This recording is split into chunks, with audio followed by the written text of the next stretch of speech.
Chris Philp has yet again had his arse handed to him in the House of Commons. So he stood up to accuse the government of letting police numbers slide. He threw around stats about recruitment freezes and plummeting retention. All sounded very confident. Then the Home Secretary actually stands up. She goes on to expose the frantic panic hiring the Tories did, cutting 20,000 police officers and then scrambling to hire 20,000 back. Except, as she will reveal, they did it in a very distorted way. So I'm going to play the full clip. Apologise, it is long, but I think you need it for the context. And just watch her explain exactly where those new officers are, because they're certainly not on the streets. Because there was no mention, not one word, of her plans for total police officer numbers. And the reason for that is simple. Total police officer numbers are falling under this Labour government, as figures due for release later this week will confirm. Now, the last recruitment intake before the election was in March 2024, and there were 149,769 officers in post. That is the highest number in this country's history. By the same time the following year, under Labour, officer numbers had fallen by over 1,000. And in the current financial year, numbers are falling even further, with the Met alone saying they will lose a staggering 1,500 officers this financial year. So on officer numbers, the government is engaged in a contrick.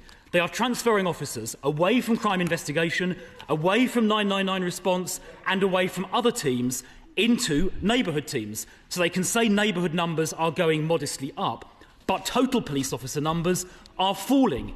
So there'll be fewer 999 response officers, fewer investigation officers, response times will be slower, and investigations will not be as effective.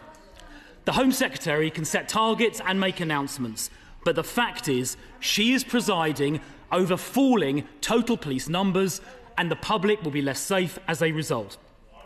Now, the Home Secretary has said she will change the structure of policing.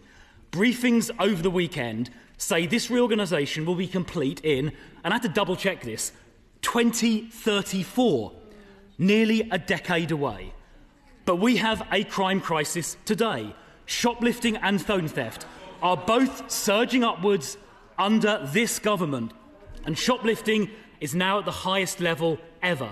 Knife crime in London up by 80% under Mayor Sadiq Khan, and women are being let down too, with sex crimes up by 9%, rape up by 6%, stalking up by 5%, and harassment up by 6% under this Labour government. This requires action today, not in 2034. Now, her plan includes mandating the merger of police forces, and briefings over the weekend suggest a reduction from 43 down to 10 or 12. So a single police force might cover an area from Dover to Milton Keynes or from Penzance to Swindon. Such huge forces will be remote from the communities they serve. Resources will be drawn away from villages and towns towards large cities. And the biggest force in the country is the Met. And yet they have the worst crime clear-up rate of any force in the country. They fail to solve 95% of reported crimes, going to show that large scale does not automatically deliver better results. And therefore, we will oppose the mandated merger of county forces into remote regional megaforces. And police forces are warning that Labour's early prisoner release scheme means more crime and more demands on policing. Most criminals will now be released after serving just 1/3 of their prison sentence, and even rapists will only serve half. To make things even worse, Labour plans to abolish prison sentences of under a year, so even the most prolific shoplifters will never face jail. This is a recipe for disaster cooked up by the Home Secretary in her previous role. Now, there are some things we can agree on, because the Home Secretary has copied some things from us. I am glad that she is continuing the rollout of AI and live facial recognition that started under the last government, and we fully support that. It is right the Home Secretary will have greater powers to intervene. We announced that policy at our conference last year, and of course we support it. And she now says she will abolish non-crime hate incidents. Now, we need to see the details, but perhaps the Home Secretary could explain why Labour voted against that measure when we tabled it as an amendment just last year. So, Madam Deputy Speaker, in conclusion, the simple fact is this: total police officer numbers are falling under this Home Secretary's watch. 999 response times and crime investigations will suffer. Shoplifting, phone snatching and sex offences are all rising under this government. And regional megaforces will make things worse, not better. Her grand plans will not even be fully implemented until 2034, yet action is needed today. These announcements will not make our streets safer this year or next year, and the public will rapidly see that. Secretary. Me, Madam Deputy Speaker, I will take no lectures from the Conservative Party on policing. They had 14 years in government and delivered no meaningful change beyond decimating neighbourhood policing, introducing the failed experiment of police and crime commissioners, and sweeping away meaningful targets to hold our police forces to account. He complains about non-crime hate incidents. Pray do tell who was in government when they were brought in. He talks about Home Secretary powers. Which was the government that got rid of Home Secretary powers? It was the Conservatives. It was the Conservative Party, Madam Deputy Speaker, and not once in all the time that they have been in opposition since the last general election have they had the gumption to come to this dispatch box and apologise for their appalling track record on policing. It was the Conservative Party whose policies saw the slashing of police numbers by 20,000, a measure that they very hastily then tried to replace by bringing back another 20,000, but in a distorted way, which meant that 12,000 of those officers, warranted police officers, are doing desk jobs.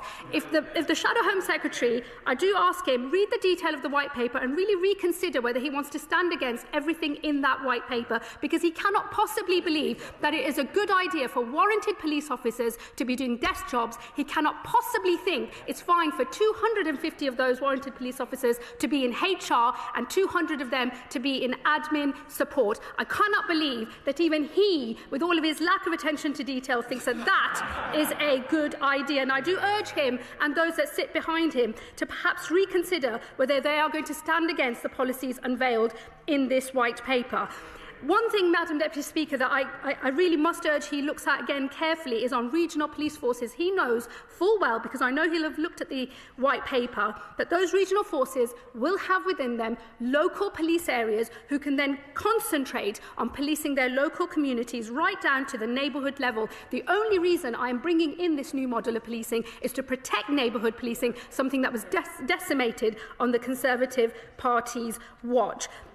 If he wants to stand against local police areas focusing on local communities, regional forces dedicated to specialist investigation to make sure that rape cases, that murder cases have exactly the same high standard of service no matter which part of the country you happen to be in, then, more fool him, Madam Deputy Speaker, because these measures will result in a better policing model for everyone across our country. And he raises the example of the Met. And let me tell him, one of the things that Louise Casey found in her 2023 report was that the Met having the national responsibility for counter-terror policing, where they do counter-terror for everyone across the UK, distracts from the policing of London. These reforms will mean that counter-terror policing and all other national requirements for policing will sit with the National Police Service, so that the Met and every other force in this country can focus on policing their local areas. I cannot believe he wants to stand against reforms that deliver better local policing, but, Madam Deputy Speaker, that appears to be where the Conservatives are at. So, if a party can do 14 years in government, leave neighbourhood policing hollowed out, and then turn up later pretending to be the victim of Labour's failures, they're not confused. They're just banking on you not remembering. So next time you hear the same people demanding apologies, demanding targets, and demanding action today, just ask the obvious question. Where was all this urgency when they had the power? Because it's always a crisis now the minute they're not in charge.